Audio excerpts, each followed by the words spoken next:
Michael McCann. Thank you very much, Mr. Deputy Speaker. Can I declare an interest? First of all, my interest is that I am representing in the Chamber tonight thousands of civil servants who live and work in my constituency. My constituency is home to Her Majesty's Revenue and Customs, the Department for International Development and Department and Work and Pensions. And of course there are many other constituents who work in the Scottish Court Service Agency, the Scottish Prison Service Agency, the Forestry Commission, and many other government departments, agencies and non-departmental public bodies across Scotland. And can I also say that I have another interest to declare, because I was a civil servant between the years of 82 to 92, and I then was a full-time official, first of all with the Civil and Public Services Association, a predecessor union of PCS, and then I was a senior full-time official for the Public and Commercial Services Union. So I know all the protagonists in this debate very, very well indeed, including the aforementioned Mr Sir Walker. But the point I want to get to is that the motto of the new coalition government has been "We're all in this together." And I would like to put that motto to the test by asking you to put that into actions rather than just words, because despite what was said in the heady atmosphere of the Queen's speech, every member in this House recognises that we have to tackle the fiscal deficit. Every member recognises that. The difference is we've got different, well maybe not one, but every member recognises we have to tackle the deficit. The difference between the benches here and the benches opposite is how we do it. We believe that there are options. We believe that you're going far too quickly, and the damage that will occur will create more problems for the economy. But this proposal here is the first real acid test in the government's plans for deficit reduction, because we all know that the whole of the United Kingdom economy benefited from the economic bailout. The private sector, the public sector and what people call the third sector, they all benefited. And in order to reduce that deficit, each part of the economy has to make a contribution. And I would argue very strongly that that contribution has to be proportionate and depends on how much they can afford it. For example, the bankers who perpetrated the biggest crime in our country's economy must pay the most in relation to rebalancing our books. But what we do know from the budget is that people are going to be asked to pay a 20% VAT rate, that there will be what we regard in these benches a puny levy on the banks. And then we have to take this proposal into consideration. And taken in the round, I would have to reach the judgment that we're not all in this together, because we're asking, and this is the collective impact of it, we're asking those who can least afford it in society, those who are vulnerable and those public sector workers to pay the largest price. And despite what the Right Honourable Member for Horsham said earlier in the debate, that's the message that the government is sending out, because I appreciate the point that he's making about the negotiations, and having done many negotiations over the years, I recognise when I've had the upper hand and when the employers had the upper hand. And I recognise now that the employer, the government, has very much the upper hand in this set of negotiations. But in my opinion, there's still an opportunity for the ministers opposite to reach a common sense resolution to the civil service compensation scheme.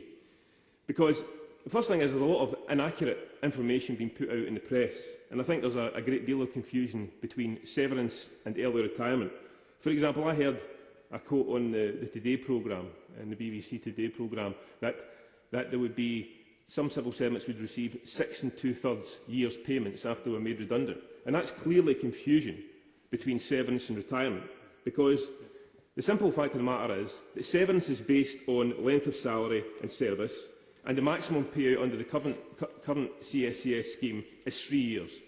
In terms of retirement, the terms are for over 50s, and it involves an enhancement through added years to their pension. In terms of the proposal that the Labour government put to the civil service unions, it involved a comprehensive proposal which would have saved between £500 million and £650 million. Not inconsiderable amounts of money, I hope members on the benches opposite would agree.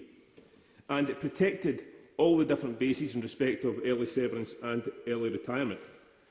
We put in place, or the Labour government put in place, a cap, which meant that there would be... Yes? Thank you very much for giving way. I just wanted to clarify your point there about the severance, because in the document in the library, it does say that early severance can cost 6 years' pay for the 1987 terms. So I just wanted to ask if that's the case.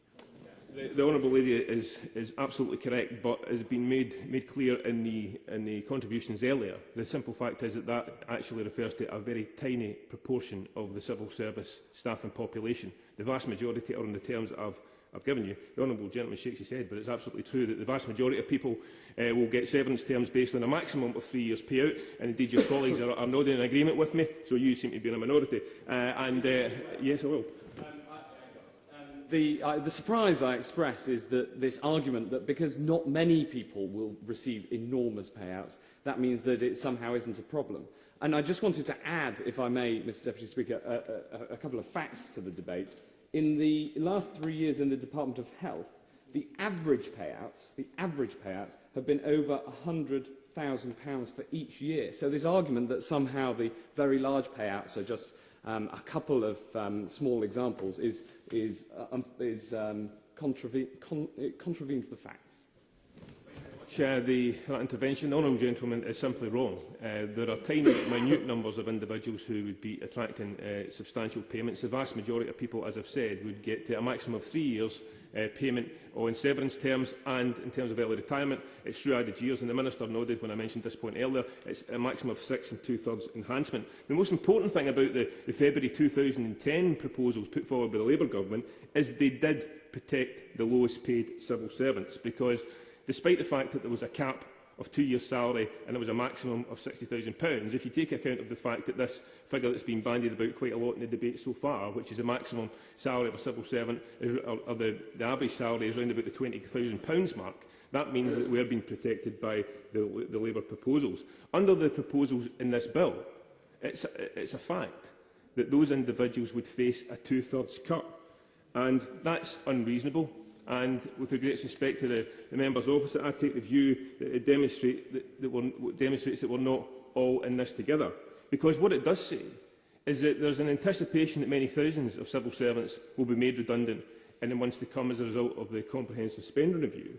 And it says that whilst we will give you the pain of making you redundant, we'll also hammer you financially as you walk out the door. And I think it's unacceptable. But it also gets worse than that. Yes.